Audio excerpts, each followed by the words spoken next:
آپ کو اس مظاہرے پہ، اس پروٹیسٹ پہ کسی وجہ سے بلایا۔ پہلے تو جو اسلام آباد کو ایک قلعہ بنا دیا گیا، ایسے لگا جس طرح کوئی باہر سے کوئی حملہ کرنے لگا اسلام آباد پہ۔ ہمارا مقصد جو ایک جمہوری حکومت کے اندر آئین ہمیں اجازت دیتا ہے، ہم ایک پرامن احتجاج کر سکتے ہیں۔ اور میں بار بار کہہ رہا ہوں کہ 26 سال سے میں پولیٹکس کر رہا ہوں، ہماری ہمیشہ ہماری کوشش ہوئی ہے کہ آئین اور قانون کے بیچ میں رہ کے احتجاج بھی کریں، جو بھی ہم جلسے کریں، جو بھی کریں، لیکن میری ہمیشہ کوشش رہی کہ آئین اور قانون کے بیچ میں رہے، میرے ملک کو کوئی نقصان نہ ہو۔ تو یہ اتنا خوف کیوں ہے؟ یہ جو ان کو کیوں ڈر ہے اتنا زیادہ؟ پہلے میں ذرا یہ الیکشن کمیشن، اصل میں تو میں آج الیکشن کمیشن کے اوپر بات کرنا چاہتا ہوں کہ انہوں نے کیا کیا اس ملک کے ساتھ، لیکن پہلے میں یہ بتانا چاہتا ہوں یہ کیوں کر رہے ہیں، یہ خوف کس چیز کا ہے، اور یہ آپ کو سمجھنا بہت ضروری ہے اگر آپ نے یہ پتہ چلانا ہے کہ یہ ایک دم اسلام آباد کو بند کر دیا، کنٹینرز لگا دیے، لوگوں کی زندگی عذاب کر دی کہ پتہ نہیں کوئی حملہ ہونے لگا اسلام آباد میں۔ دیکھیں ان کو خوف کیا ہے؟ خوف شروع کدھر سے ہوا کہ انہوں نے ایک پاکستان کی آئینی حکومت اللہ کا کرم سے ہر مشکل موڑ سے نکلتی گئی۔ پہلے انہوں نے ایک بینکرپٹ اکانومی چھوڑی، اس سے نکل گئی اللہ کے کرم سے۔ اتنی بڑی وبا صدی میں ایک دفعہ آتی ہے، کرونا، اس سے اللہ کا کرم ہے کہ دنیا نے اکنالج کیا، بہترین طریقے سے نکل گئی۔ پھر کموڈٹی سپر سائیکل آیا، یعنی کہ دنیا میں قیمتیں بڑھ گئیں، وہ بھی اپنے لوگوں کے اوپر بوجھ نہیں ڈالنے کی پوری کوشش کی اور کنٹرول رکھا، سازش کے تحت گورنمنٹ گرا دی۔ اور جب گورنمنٹ گرائی تو ان سب نے سوچا کہ اب یہ اس تحریک انصاف کا جنازہ نکل گیا ہے، لوگ مٹھائیاں بانٹیں گے، اور یہ سارے مطمئن ہو گئے۔ اللہ کا کرم ہے، لوگوں کے دلوں کے اوپر وہ کنٹرول کرتا ہے، ہماری کیا حیثیت ہے؟ ہمارے رب نے لوگوں کے دل ایسے موڑے کہ پبلک سڑکوں کے اوپر آ گئی، اللہ نے لوگوں میں بیداری پیدا کی، شعور آ گیا قوم میں، قوم سڑکوں پہ نکلنا شروع ہو گئی۔ اس کے بعد ہم نے ایک پرامن احتجاج کی کال دی 25 مئی کو۔ انہوں نے 25 مئی کو جو ظلم کیا وہ میں کبھی نہیں بھولوں گا۔ نہ میرے وہ جو فیملیز نکلیں، جو ہمارے ایم پیز، ہمارے کارکنوں کے گھروں پہ 3 بجے رات کے چھلانگیں مار کے پولیس آئی، اور جو انہوں نے خوف پھیلایا، جو شیلنگ کی گئی۔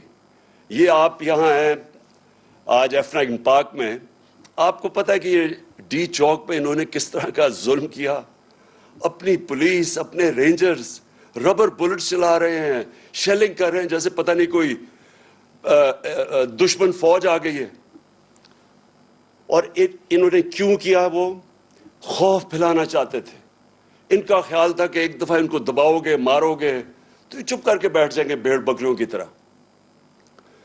اللہ کا کرم ہوا کہ جب اور انہوں نے جو الیکشن کروائے، بائک الیکشنز کروائے پنجاب میں، انہوں نے سمجھا کہ آرام سے یہ جس طرح الیکشن کمیشن ان کے ساتھ ملی ہوئی تھی، جو ساری پنجاب کی انتظامیہ ان کے ساتھ تھی، جو ان کو خفیہ مدد ہر طرف سے مل رہی تھی، انہوں نے سمجھا کہ آرام سے دھاندلی کر کے الیکشن جیت جائیں گے۔ وہ ان کو سب سے بڑا جھٹکا پڑا۔ قوم جس طرح نکلی ووٹ ڈالنے کے لیے، ان کی دھاندلی کے باوجود یہ الیکشن ہار گئے۔ اور یہ جو الیکشن جیتے بھی ہیں، جس وقت میں آج چیلنج کرتا ہوں، خاص طور پہ 2 پنڈی کا اور وہ جو مظفر گڑھ کا الیکشن تھا، جس وقت اس کو صحیح معنی میں اسکروٹنی کی جائے گی، پتہ ہوگا کہ انہوں نے دھاندلی کی۔ دھاندلی انہوں نے ہر جگہ کی، دھاندلی کے باوجود ہار گئے۔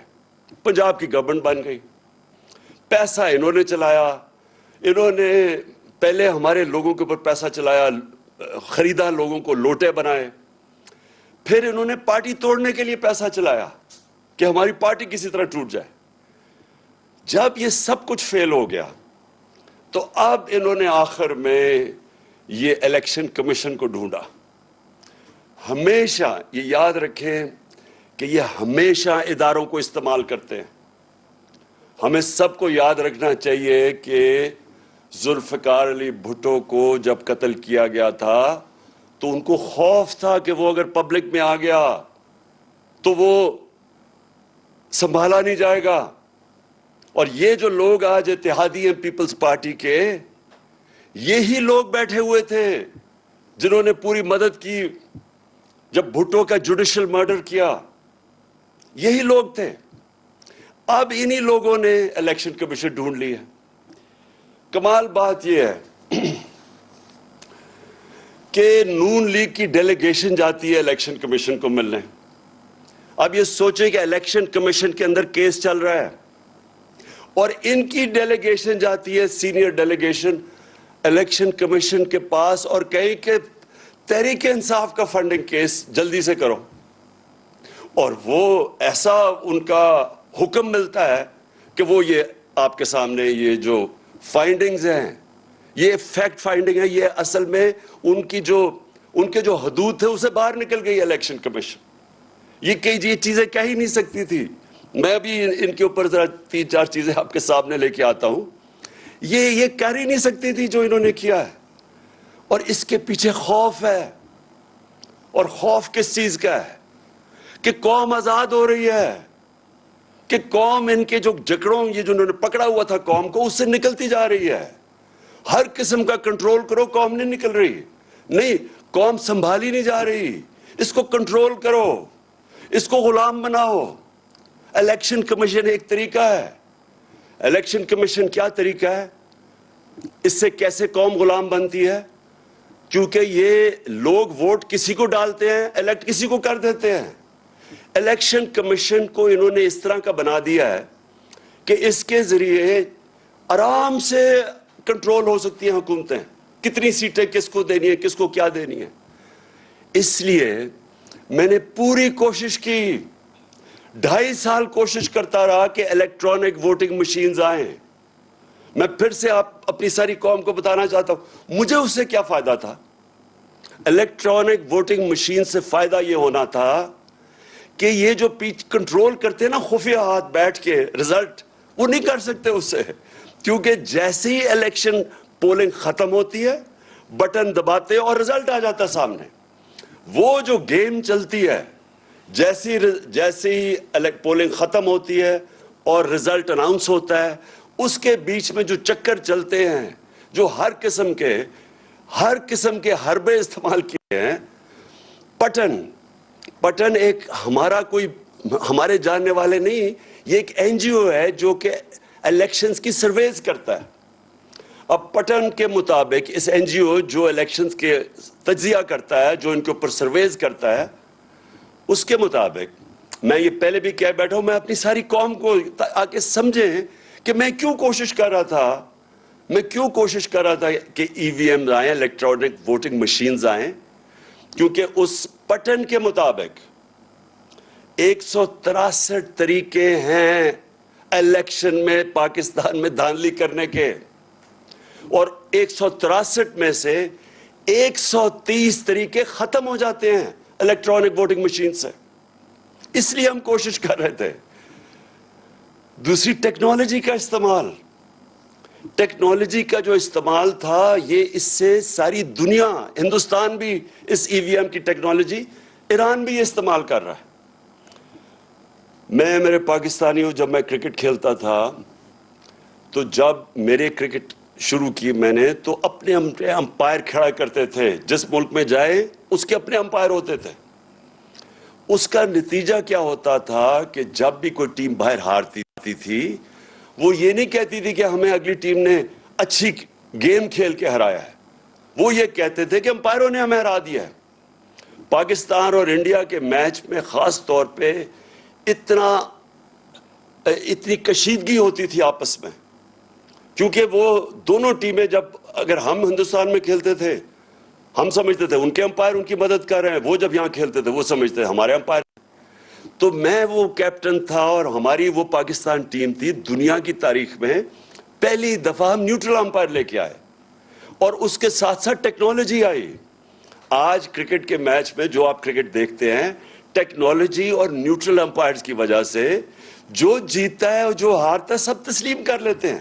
یہی میری کوشش تھی اس کی الیکٹرانک ووٹنگ مشینز پہ. لیکن کس نے اس کو روکا؟ یہ دو جماعتوں نے روکا. ان دونوں نے پورا زور لگایا تاکہ یہ نہ آئے مشینز. اور ان کے ساتھ کون ملا ہوا تھا؟ جس نے اب ان کے ساتھ مل کے یہ فیصلہ کیا ہے, الیکشن کمیشن آف پاکستان. انہوں نے ان کے ساتھ مل کے پوری طرح سیبوٹاج کیا کہ ہم کسی طرح الیکٹرانک ووٹنگ مشین نہ لائیں. اس سے اب صرف یہ سوچیں کہ اس کو مجھے کیا فائدہ تھا, اس کا مجھے نیوٹرل امپائرز کا کیا فائدہ تھا. اور اس کا صرف مقصد یہ تھا کہ کنٹرول ہو سکتے ہیں میرے پاکستانی قوم, آپ کنٹرول ہو سکتے ہیں. اس کا مطلب یہ کہ آپ اپنی ووٹ سے اپنے ملک کے فیصلے نہیں کر سکتے ہیں, آپ حکومتوں کو گرار اٹھا نہیں سکتے کیونکہ وہ یہ کنٹرول کر لیتے ہیں الیکشن کہ فلانے کو اتنی سیٹس دے دو, اچھا اس کو اتنی سیٹس دے دو. یہ اس طرح اس ملک کی جمہوریت کو سب سے بڑا طریقہ کنٹرول کرنے کا الیکشن کمیشن ہے اور یہ طریقہ الیکشن کروانے کا. اب مجھے یہ بتائیں, جب سے میں جانتا ہوں سینٹ کے الیکشن میں پیسہ چلتا ہے, سینٹ کے الیکشن کے اندر ایم پیز کو خریدا جاتا ہے, ہر جگہ نہیں کئی جگہ بہت زیادہ پیسہ دیتے ہیں. ہم نے اپنے 20 ایم پیز کو پختونخوا سے نکالا جو بکے سینٹ کے الیکشن میں. ان کی تصویریں بھی چلی کہ وہ پیسے 5-5 کروڑ روپیہ ان کو دے رہے ہیں, ان کی بلکہ ویڈیوز بھی چلی. ہم نے پوری کوشش کی کہ جناب شو آف ہینڈز کریں, آپ کیوں یہ خفیہ ووٹنگ کرتے ہیں جب آپ کو پتہ ہے پیسہ چلتا ہے. سپریم کورٹ کو میں داد دوں گا, انہوں نے کہا کہ ووٹ کو ویریفائی کرنا یعنی کہ پتہ چلنا چاہیے کہ ووٹ ایک میرا ایم پی کس کو ووٹ کر رہا ہے. اس الیکشن کمیشن نے نہیں ہونے دیا. اور پھر یوسف رضا گیلانی کے الیکشن میں پیسہ چلتے ہوئے ویڈیو پکڑی گئی. وہ ویڈیو پکڑی گئی. دنیا میں سوچیں کہ کیا ہوتا کہ اگر آپ کا ایک ایم پی پیسے لے رہا, سینیٹر پیسے لے کے بن رہا ہوتا. سوچے کسی بھی مہذب معاشرے میں اس کا کیا ری ایکشن ہونا تھا. لیکن یہ الیکشن کمیشن بیٹھا ہے, اس کو کوئی فرق نہیں پڑا. پھر بائی الیکشن ہوا خانے وال میں, پیسے دیتے ہوئے لوگ پکڑے گئے. لاہور میں الیکشن ہوا, پیسے دیتے ہوئے پکڑے گئے. یہ ہماری منڈی لگی یہاں سندھ ہاؤس میں, ساروں کو پتا تھا ریٹ کتنا ہے, 20 سے 25 کروڑ روپیہ لوگوں کو ایم پیز کو خریدا جا رہا ہے, ایم این ایز کو. کوئی الیکشن کمیشن کو فرق نہیں پڑا, کوئی کسی کو میڈیا, یعنی جو اس ملک کے اندر سوچے ہمارے بچے دیکھ رہے تھے, اس ملک کی یوتھ دیکھ رہی ہے, کوئی کسی کو ان کو ایسے الیکشن کمیشن کو شرم نہیں آئی کہ یہ اس کا کیا مثال جا رہا ہے ہمارے ایم این ایز بک رہے ہیں. وہ لوگ جنہوں نے پبلک ریپریزنٹیٹیوز پبلک کے فیصلے کرنے ان کی بہتری کے لیے, وہ پیسے پہ بک رہے ہیں. کوئی ایکشن نہیں لیا گیا کیونکہ بدقسمتی سے یہاں ابھی بھی پوری کوشش, وہ قوتیں بیٹھی ہوئی ہیں اس ملک میں یہ کرپٹ لوگوں کے علاوہ جو کنٹرول کرنا چاہتی ہیں, آپ کو اس ملک کو کنٹرول کرنا چاہتی ہیں, عوام کی رائے کو کنٹرول کرنا چاہتی ہیں. یہ کبھی بھی اس ملک کو, جو میں آج کہہ رہا ہوں, حقیقی آزادی تب ملے گی جب ایک آدمی گاؤں سے اٹھ کے جب اپنی ووٹ کہے گا کہ ہاں میری ووٹ سے یہ ملک میں آپ تبدیلی لا سکتا ہوں. آپ نے ابھی تک ہمارا چینل سبسکرائب نہیں کیا تو ابھی سبسکرائب کریں اور بیل آئیکن کو کلک کر کے ہماری لیٹسٹ ویڈیوز کے بارے میں اپڈیٹ جانیں.